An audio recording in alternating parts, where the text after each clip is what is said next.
Kevin, what sticks out in terms of just the different rotations and lineups that Steve went with today? What in your estimation worked, and what can you guys build on when you have so many different guys and experiment on so many different lineups? Yeah, I feel like we got a lot of guys that can play different positions, guys that can do different things out there. So it's on us to adjust to any lineup. I think one thing that it's non-negotiable is how we communicate on the defensive side. I feel like if we communicate, cover for each other on the defensive side, then offensively we could pretty much, play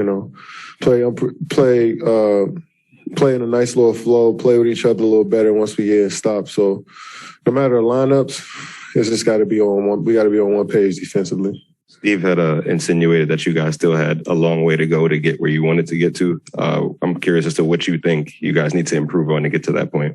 Just more experience with each other. I mean, we looking at the long game here. I mean, we a team. Our real season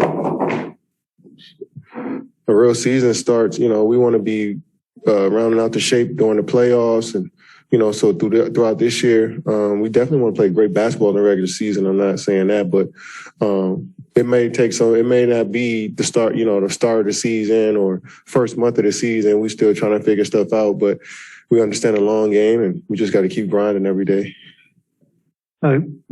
Kevin, with James, he had 14 assists tonight, and we saw last year how he emphasized his playmaking. But under the circumstances, do you think he has to get back to being the prolific scorer that he has been in the past? Yeah, I think he's going to have to do both. I mean, I think that there's going to be certain games like tonight, when he can control the game by just getting 14 assists. It's going to be nice where he's going to have to get 30, So James is ready for anything, and he's been through everything in this league. So whatever you throw at him, he'll be prepared. But, each game may be different for us. So we just got to be locked in and ready.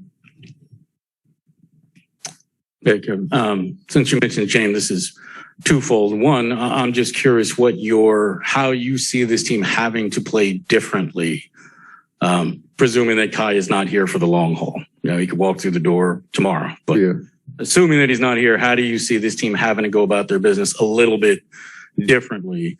And as it regards to James, do you sense him a pretty quiet locker room? Do you sense him maybe being a little bit more of a leader vocally, especially if Kai's not around?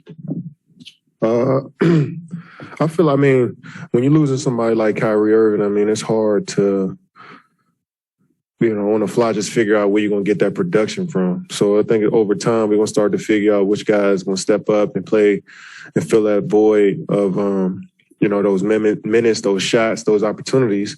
I think we'll do it as a collective. But as far as leadership in the locker room and James being vocal, everybody has good dialogue. Steve is, the main voice. Coaches do a great job. So I think we all are in conversation about what we need to do and how we feel about the game. So I feel like everybody will help in that area as far as leadership. Kevin, I got two for you. Just first on Nick. He had that hot start for you guys, and defensively just kind of seemed everywhere. I'm curious what you thought of his game tonight. Yeah, we're going to need him to play with that energy. Having LaMarcus, who's throw it in the back to the basket big, Paul back to the basket big, and then we got somebody that can fly down the lane, catch lobs, just be athletic. We need that from him, especially playing with James, who's looking up, trying to make those passes. And tonight he's phenomenal, getting to the rim, guarding guys on the perimeter, blocking shots at the rim. So we're going to need that from him every night, and we expect that out of him. This is his third year in the league, so, it's another level he wants to step up into, and we're expecting that from him. And then have you spoken to Kyrie since Tuesday's news? No, I haven't. Hey, Kevin. Joe Varden from The Athletic. Good to see you again. Be back with you. You came to Brooklyn, at least in part, to play with Kyrie. Now, who knows? So I guess the first question is, now that this has happened and the Nets have said that he can't play part-time, what is your reaction or your feeling about that?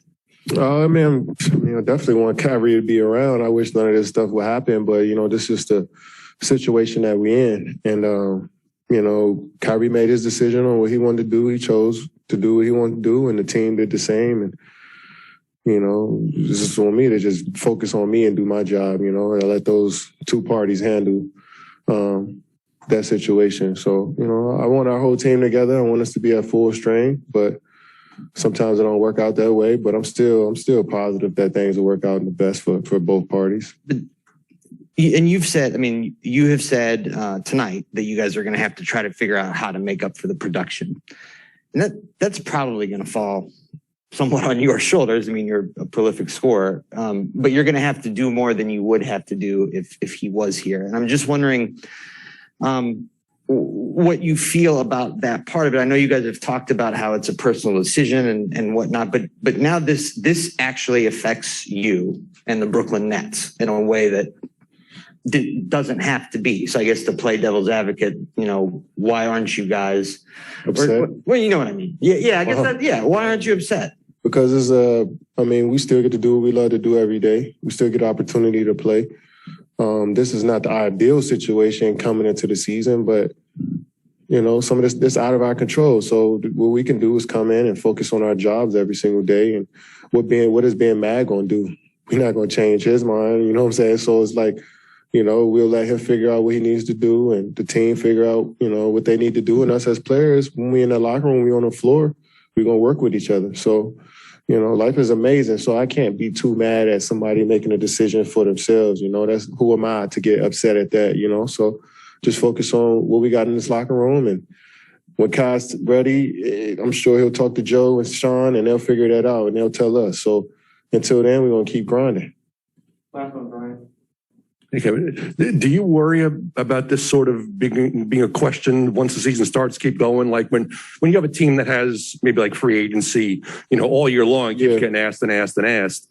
Do you think that's going to happen with this, or do you think maybe you guys kind of nipped it in the bud in the preseason? I think it's going to come up throughout the year. I mean, it may not be an everyday thing like it is now, but I'm sure it's going to come up here and there. But we pros, we understand. We know y'all got a job to do, so it's on us to focus in on our job and answer the questions. I mean, we're not going to get irritated at what y'all ask. It's just part of the job. So, you know, I anticipated happening throughout the season, and we knew what we was getting ourselves into if something like this would have happened as far as media-wise. So, you know, get prepared now and just be locked in on your job and everything else to take care of itself. Thank